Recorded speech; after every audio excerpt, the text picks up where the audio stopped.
તો આ સાથે અમદાવાદથી સમાચાર સામે આવી રહ્યા છે, જેમાં અમદાવાદના આશ્રમ રોડ પાસે એનઆરઆઈને છેતરતું કોલ સેન્ટર ઝડપાયું છે।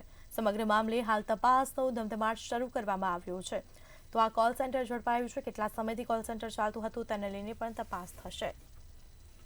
આ દ્રશ્યો અમે આપને બતાવી રહ્યા છીએ, જેમાં આ જે કોલ સેન્ટર છે સાકાર એચમાં ચાલતું હતું, 12મા માળે આ કોલ સેન્ટર ચાલતું હતું। આ દ્રશ્યો જે અમે આપને બતાવી રહ્યા છીએ, સમગ્ર મામલે હાલ તપાસ થઈ રહી છે।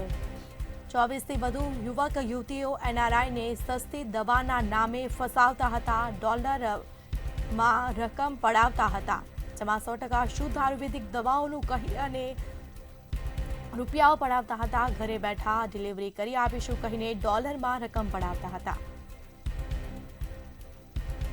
તો આપણી સાથે સંવાદદાતા અનિતા પરમાર લાઈવ જોડાઈ ચૂક્યા છે। જી અનિતા, આશ્રમ રોડ ખાતે એનઆરઆઈને છેતરતું આ કોલ સેન્ટર ઝડપાયું છે, કેટલા સમયથી ચાલતું હતું, કયા પ્રકારની તપાસો થઈ રહી છે, શું વિગતો?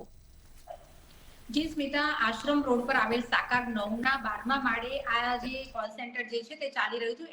એનઆરઆઈ હોય તે લોકોને છેતરતું આ કોલ સેન્ટર છેલ્લા 8 મહિનાથી ધમધમી રહ્યું હતું।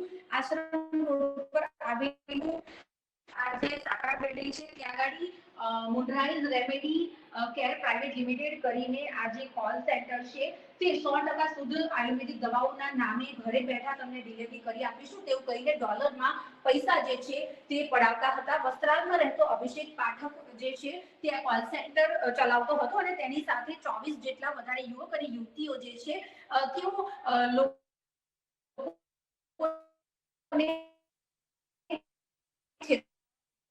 04D કરીને 1204D કરીને આજે દુકાન આજે શોપ છે ત્યાં આગળ આ ચાલી રહ્યું હતું। 12મા માળે આ કોલ સેન્ટર છેલ્લા ઘણા સમયથી ધમધમી રહ્યું હતું। આજે આરોપીઓ જે છે છેલ્લા 8 મહિનાથી આયુર્વેદિક દવાઓ જે છે સસ્તી દવાઓના નામે એનઆરઆઈ લોકોને ફસાવતા હતા। આશ્રમ રોડ પર આવેલું આ સાકાર બિલ્ડિંગમાં જે કિંગ અભિષેક પાઠક કરીને જે છે તે 24 જેટલા યુવક યુવતીઓને સાથે રાખીને આજે કોલ સેન્ટર જે છે તે ચલાવતો હતો। જો કે આ તમામ 24 લોકોની ધરપકડ જે છે તે કરી લેવામાં આવી છે। અત્યારે હાલ પોલીસ દ્વારા વધારે વિગતો જે છે તે મેળવવા માટેની તમામ કાર્યવાહી જે છે તે શરૂ કરી દેવામાં આવી છે। નવરંગપુરા પોલીસ સ્ટેશન ખાતે અત્યારે હાલ તપાસનો ધમધમાટ જે છે તે પણ શરૂ થઈ ગયો છે। ત્યારે 24થી પણ વધારે યુવક યુવતીઓ જે છે તે આ કોલ સેન્ટર સાથે જોડાયેલા હતા અને અમેરિકા અને કેનેડા જેવા દેશો છે તે જગ્યાએ એનઆરઆઈ જેમાં ગુજરાતીઓ હોય ખાસ તે લોકોને 100% શુદ્ધ આયુર્વેદિક દવાઓ ઘરે બેઠા મળી જશે અને તેની ડિલિવરી કરવા માટે $600 પેકેજની આખી વિગત જે છે તે સમજાવતા હતા અને ત્યારબાદ તે લોકોને પોતાના સકંજામાં ફસાવતા હતા અને હલકી ગુણવત્તાવાળી નકલી દવાઓ જે છે તેનું વેચાણ કરતા હતા।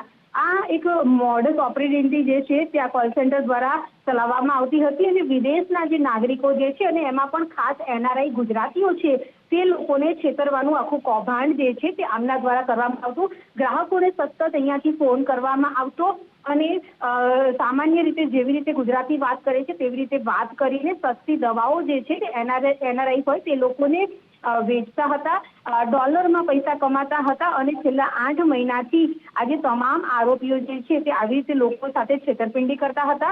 આ કોલ સેન્ટરના કેસમાં જો વાત કરવામાં આવે તો છેલ્લા 8 મહિનાથી આજે 24 લોકો છે યુવક યુવતીઓ તે કોલ સેન્ટરનો જે કિંગ છે અભિષેક પાઠક અને જે વસ્ત્રાલમાં રહે છે તેના થકી આખું કોલ સેન્ટર જે છે તે ચાલી રહ્યું હતું। ત્યારે હવે જો વાત કરવામાં આવે તો આજે સસ્તી દવાઓના નામે કેટલા લોકોને છેતરવામાં આવ્યા છે અને કઈ કઈ જગ્યાએ અહીંયાથી આ દવાઓનો વેપલો થતો હતો આ તમામ બાબતો જે છે તેની વિગતો હવે બહાર આવી શકે છે કારણ કે તપાસનો ધમધમાટ જે છે તે શરૂ કરી દેવામાં આવે છે।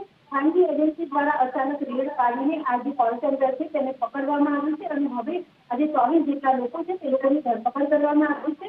ખાસ જો વાત કરવામાં આવે તો પોલીસ દ્વારા હવે વધારે વિગતો જે છે તે બહાર પાડવામાં આવશે અને ચકાસણીનો ધમધમાટ જે કહી શકાય તે પણ શરૂ થઈ ચૂક્યો છે એટલે હવે આગળના દિવસોમાં વધારે વિગતો બહાર આવે તેવી શક્યતાઓ પણ છે। બિલકુલથી જાણકારી આપવા બદલ આપનો આભાર। સમગ્ર મામલે હાલ તપાસ થઈ રહી છે। આશ્રમ રોડ ઉપર સાકર 8 બિલ્ડિંગના 12મા માળે આ કોલ સેન્ટર ચાલતું હતું। 24થી વધુ યુવક યુવતીઓ એનઆરઆઈને સસ્તી દવાના નામે ફસાવતા હતા, ડોલરની રકમ પડાવતા।